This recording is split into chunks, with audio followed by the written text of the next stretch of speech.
Connor Rodgers, Connor Hughes here at the NFL Scouting Combine in Indianapolis. And Connor, the Jets made one thing very clear here. The Aaron Rodgers era is over. They are ready to turn the page. They do not want to rehash it. They do not want to remember it. They want to start anew.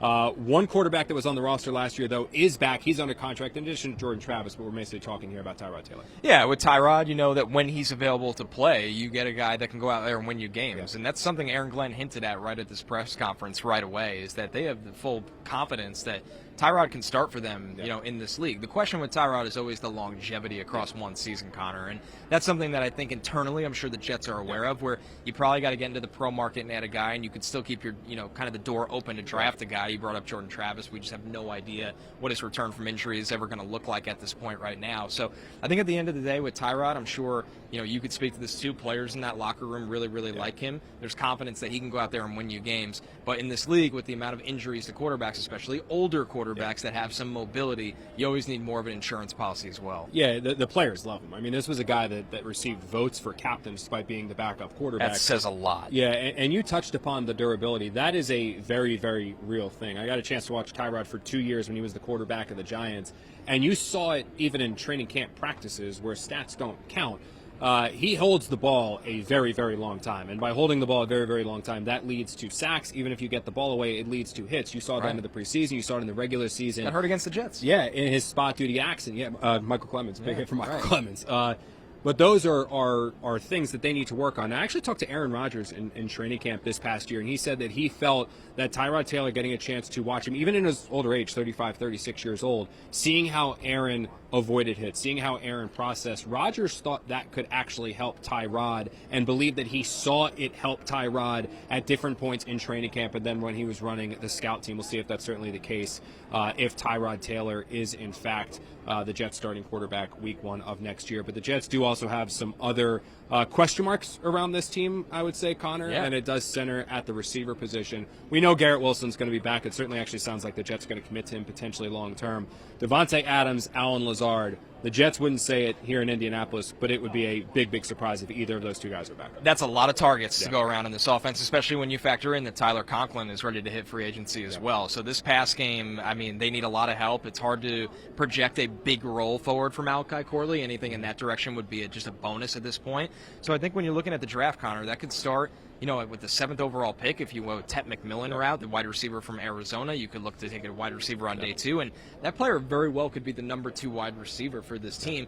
And then you hear all the chatter around the tight ends, and Tyler Warren from Penn State and Colson Loveland from Michigan. If one of those guys ended up on the Jets, they could be the number 2 pass catcher just in a tight end role instead of wide receiver. So there are so many targets to go around in this offense, I think, once they make the move to move on from Lazard and Devontae. And it's going to be interesting to see what kind of veteran they bring into this pass-catching group as well. I don't think, they're not going to be in the T. Higgins market. We're not talking about that. But you need somebody reliable that can go out there and play across from Garrett Wilson. Yeah, and it's interesting because Darren Muji talked about how he believes the Jets are a win-now team, and they have a roster that is capable of competing right now. They still need to add good players. They're going to add good players, whether it's the draft and free agency, but he sees them as a team that can compete in 2025. Which begs the question, if you have a team that's ready to compete in 2025, or they believe they're ready to compete in 2025, they see a long-term franchise quarterback, whether it's Cam Ward, whether it's Shedeur Sanders. They have an opportunity to move up from number 7 to number 2, to number 1, to number 4 if either of those quarterbacks starts to slide. Should they mortgage some of that draft capital to go up and get their guy? It seemed, talking to Muji, like they are open to that and they are inclined to do it.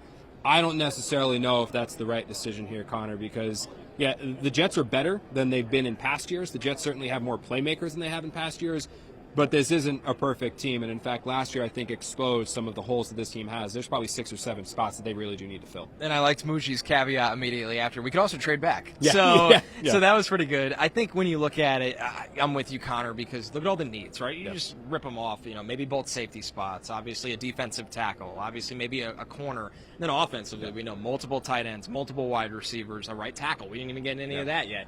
So I think when you look at it with this team, are you going to make a move from 7 to, say you wanted to go to 1 and you wanted to get Cam Ward, who would be the quarterback in this class that I'd be making that move for?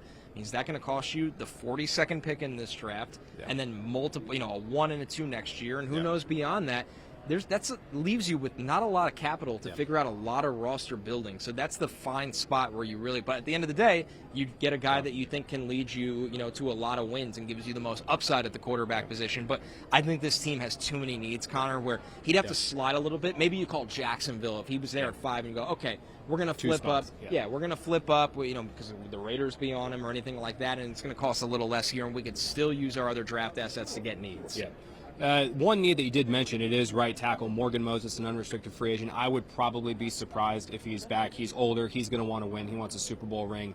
I'd expect him to latch on with a contender. I mean, we saw the trouble and struggles that the Kansas City Chiefs had with their offensive line. I think that'd be a nice home there for Morgan, assuming he's fully healthy because he's dealt with some injuries the last couple of years. One draft target that we haven't talked too much about yet, Tyler Warren. Possibility. You like him? Could you see it as a fit? I could see it as a fit. I think when you look at Warren now, a lot of people will say, hey, 7th overall pick's a little rich to take a tight end. But at the end of the day, he's one of the best players in this draft. And he allows you to play a little bit multiple where, hey, he's on the line of scrimmage. He's going to help us in our run game blocking. Oh, and he could also run over the top of linebackers up the seam and make plays and help our red zone offense. That, truthfully, it needs a lot of help in terms of the pass catchers. It can't just be Garrett Wilson out there, who's not a dominant red zone presence to begin with. So Warren would be in play. I'm fascinated by the right tackle situation. Obviously, having a big hulking tight end helps your tackle situation if you have to play a young player there, maybe a day 2 pick, maybe a mid-tier signing in free agency. And then you look at it, though, I mean, are you going to use the 7th overall pick on I don't think Will Campbell will be there. He played left tackle for LSU. Some teams project him as a guard. Same for Armand Membu from Missouri, who could project as a guard. I think he's a true right tackle. So that's kind of the sleeper cell for the Jets draft is, what if they go the way, hey, the Lions built up that offensive line and then they got after it. What if, what we're not talking about enough is the Jets will take a right tackle with the first rounder. Maybe they move back and do it, and they're just going to build this thing all in the trenches throughout. That's how Detroit built it up. You're not wrong. I would probably be surprised at that point. Warren, though, fascinating because they passed on Brock Bowers. We saw what Brock Bowers did with the Raiders. The Jets could certainly use that within their offense. Now, they are certainly not upset with the fact they have Olu Fashanu, who looks like a franchise left tackle on the other side. But to now kind of have your cake in Fashanu and come back and get it now with Warren. I'm with you. Yeah. He's a difference maker. Yeah. He's 260-plus pounds. He played quarterback in high school, so the athleticism is there. Once again, a guy that can catch the ball in traffic, a guy that can block for you. He can play out in the slot. If you want kind of the best of both worlds, we need somebody that's going to really help the run game, but is really going to be a chess piece as a pass catcher. Warren would be the answer. He's not. He gets labeled as a tight end, but he could do so much more. Played a lot of Wildcat quarterback for Penn State at a high level as well. There's no way around it. He's one of the best pure football players in this entire draft. From the NFL Combine, he's Connor Rodgers. I'm Connor Hughes.